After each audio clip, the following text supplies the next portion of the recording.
Hello, my fellow supports, HotRod08 here, and welcome to another episode of SupportCraft, where we take a look at new, possibly unconventional builds for support champions during Season 8.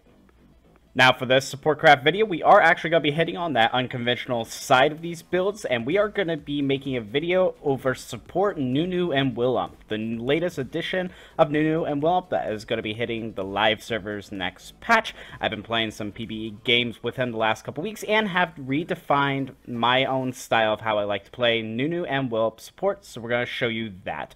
Real quick, the first part of the video is going to be the rune set on Nunu and Willump. The second part is going to be the item set on Nunu and Willump. And the third part is going to be what skill set you should be taking on him. So without further ado, let's get into this video. Our goal of this build is going to be making Nunu the ultimate buffing champion to your AD carry. We're going to be giving him some extra attack speed, both through his own passive and through his items. We're going to be giving him a little bit extra healing, as well as providing the ultimate amount of peel that Nunu and Willump can provide, as well as letting him initiate a few picks and team fights when he needs to. Starting off with our rune set, our primary path we're going to be taking is going to be the Resolve tree, and our secondary path we're going to be taking is going to be our Sorcery tree. And together that's going to provide Nunu additional 15 to 135 health and 10 ability power. Our primary keystone we're going to be taking is going to be Guardian, which is going to provide both you and your AD carry some extra shielding throughout the game when you two are next to each other and take some damage. Now, this is just because Nunu has a pretty hard laning phase, and Guardian's definitely going to help with that. But if you want to have more strength when you initiate and some more durability, you can also take Aftershock here if that is going to be your own playstyle. Our greater rune we're going to be taking is going to be Font of Life, which is going to provide both your AD carry and your allies some extra healing whenever you immobilize or slow down enemy champion using either your W ability, your E, or your ultimate. Now, this is also going to work with our item set that we're going to be taking later on. We'll discuss that once we get into our items. And our lesser runes we're going to be taking is going to be Chrysalis and Revitalize. Now, Chrysalis is going to provide you some extra health during the laning phase, and when you do get 4 kills and or assists, it's going to give you an additional 15 ability power. Now, if you think you're going to be taking a lot of extra poke during the laning phase, you also can take Second Wind in order to get some of that health regen that it gives you to stay a little bit healthier during the laning phase. And then we're going to be taking Revitalize just because it works off multiple of your abilities. You're going to be taking Relic Shield, as you'll learn soon enough, and it's going to provide some extra healing for both you and your AD carry during the laning phase and later parts of the game, as well as it works off of your Q when you heal yourself off your consume, and it also does give a little bit extra healing to your Font of Life whenever your allies proc it. If you don't need the Revitalize, you need some extra tenacity, you can also take Unflinching, depending on what the enemy team comp is. For our secondary runes, we're going to be taking Celerity and Gathering Storm. Now, Nunu needs some extra movement speed, so Celerity really helps that. And when he's charging up his W ability, his Snowball, he will get the extra ability power that Celerity does give him when you have that extra movement speed. And then we're taking Gathering Storm just because Nunu has such good AP ratios on both his W and his ultimate that as it gets later up into the game, that extra ability power the Gathering Storm is going to give him is going to be tremendous and going to help him out a lot. So now that we're done with our runes, we're going to move on to our item set next. So you're going to start off the game with Relic Shield and 2 health potions and a Warding Totem. That Relic Shield is going to help both you and your AD carry with some extra sustain during the laning phase, as your laning phase isn't the strongest part of your game, and that extra health is really going to help you. Your very first backs to base, you're going to want to upgrade your gold item to Targon's Brace for the extra gold income, as well as a little bit extra health and base mana regen. And then you'll want to immediately go to your Boots of Mobility so you can roam around the map more, as well as set up your W, your greatest snowball ever, ability better so you can influence the map. When you do run out of your potions and have enough money, you'll want to get your refillable potion. When you have extra money as well, you want to get some control wards to get some extra vision on the map to help you and your allies out. And then finally, once you do get your wards from your Targon's Brace, you'll want to upgrade to your Oracle Lens.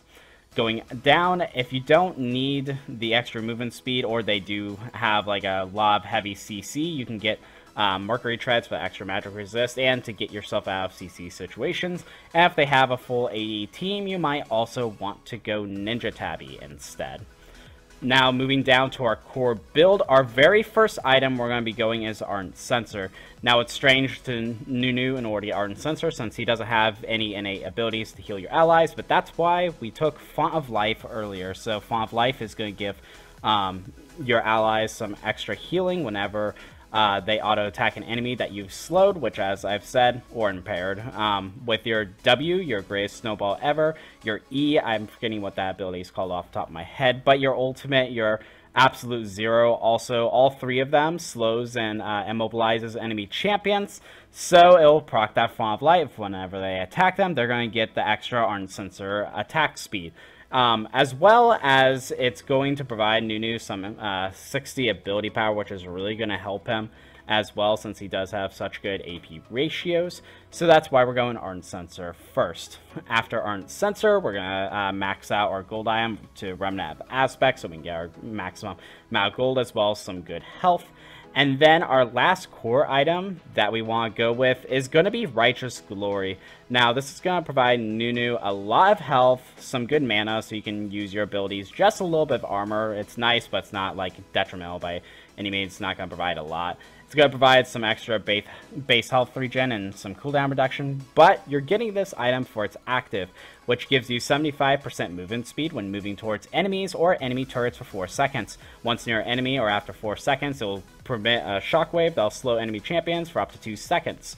So this is going to be your way to either provide extra peel for your AD carry, along with all of your other abilities. If any champion gets your AD carry, if you're just sticking on them, they really shouldn't be able to, as you're just going to have all the slows in the world to go against them. And also, if you need to initiate a pick or a team fight for your allies, pairing this with your greatest snowball ever, you're just going to be charging your enemies down really, really fast. So it goes really well with his kit. Righteous Glory is really good for him. Now, after this is when you can switch around your build a little bit depending on what the enemy comp is. The first thing you do is going to go, you can go Zeke's Convergence, which can give you some extra durability by armor or magic resist and a little bit of cooldown reduction as well. And I would get this if you need the extra durability and your AD carry is doing really well.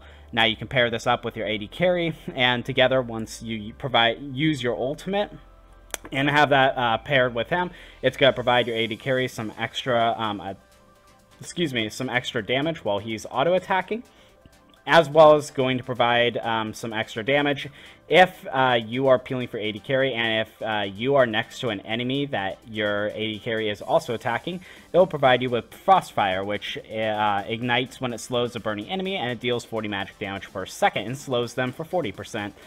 Instead of the 20% that is normally around your own character for 3 seconds. So I would only get Zeke's if you need that durability and your AD carry is doing really well, as well provide him some extra damage. Afterwards is going to be Knight's Vow, which is going to provide you some armor and some health and some cooldown as well. But as opposed to Zeke's Convergence, Knight's Vow can be used on anybody on your team that's doing really well. So if there's just that one person that's absolutely carrying the game, such as your mid player, that really needs to stay alive and you really need that person to put out the damage and to not die, Knight's Vow you can put on them.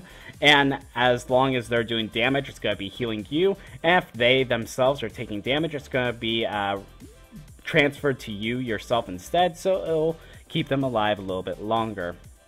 Next on this list is Locket of the Iron Solari, which after its nerfs isn't the best time ever, but if the enemy team has a lot of magic resist or a lot of burst damage, Locket of the Iron Solari can keep your allies alive longer than they normally would be with its AoE shield active.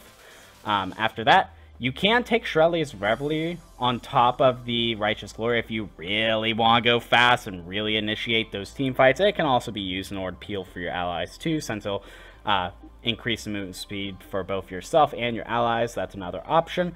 If you instead want to find and slow enemy champions and get picks, Twin Shadows is a good choice, as they'll send those 2 spooky ghosts that hunt down nearby champions and revealing them for a few seconds and slowing them, so you can get initiate picks if that's what your team comp is initiating picks instead of team fights, Twin Shadows should be a really good choice for you. And then finally, our last two items you won't build often, but still there. You can either go Morellonomicon if you need the extra ability power, and if you need to inflict those grievous wounds on your enemy champions. If they've got someone like Swain or Vladimir that really needs to be cut down with their healing, Morellonomicon might be a good item for you. And then finally, you can go Zhonya's Hourglass, which can provide you some ability power and some armor, and cooldown reduction as well, but it'll protect you with that 2.5 second stasis effect. So if you're dying relatively fast and you need to get out of the mix for a couple seconds, you can use that Zhonya's Hourglass to protect yourself for a few seconds.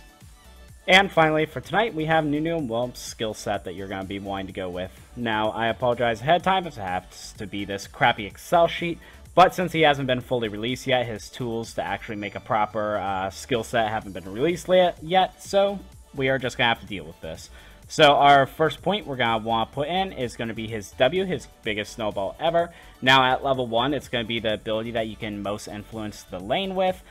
Since if you're hidden in the bush, you can get a running start with your greatest snowball ever and be able to get a nice snowball or knock up on the enemy champions. But generally, you're not going to want to be too aggressive at level 1 unless if you really need to.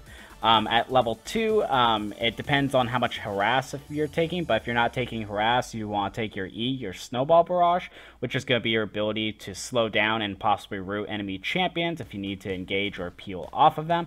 But if you are taking a lot of harass from that level 1, you can also put a point in Q in order to get your health up. And then at level 3, you're going to want to go opposite of whatever you've gone with on level 2. So if you went with your E, your Snowball Barrage at level 2, you want to get a point in Consume at level 3 for your self-sustain heal, as well as being able to have a little bit of extra priority over objectives. And then take it vice versa if you're taking extra damage at level 2. You're going to want to max out your W, your biggest snowball ever, first, just because as you put points in it, it gets a lot of extra damage, and it's going to be your primary way of engaging team fights, as well as providing some extra peel, followed by putting a point in your ultimate at level 6, 11, and 16 whenever appropriate. Then you're going to want to max your Q, your Consume second, just because of how much extra priority over objectives that can give you when it's close to being maxed out, as well as a little bit of extra heal and sustain damage during picks and team fights. And then finally, you're going to want to max out your E, your Snowball Barrage last. And that'll be it for our SupportCraft video for Nunu Willump. What do you think of this build? Do you enjoy it, or do you have any changes that you would do yourself? Leave a comment in the comment section below. I'd love to have a discussion with you. If you're enjoying my content and want to consider supporting the channel, head over to my Patreon. There you can enjoy perks such as early releases of some of my videos, having me look at your op.gg and giving you suggestions, and having your name shout out at the end of my videos like these lovely people here who are already contributing to the channel. If you enjoyed this video, please leave a like, and if you're new here, subscribe. Hit that bell for notifications and get updated on all things support related. Streams are on YouTube on Mondays and Thursdays, 7 PM to 10 PM Eastern Standard Time, and on Twitch randomly. So if you want to learn how to play support better from a Diamond player and have your questions answered live, feel free to join the stream community. Rather than that, you guys have a great day today. Thanks much.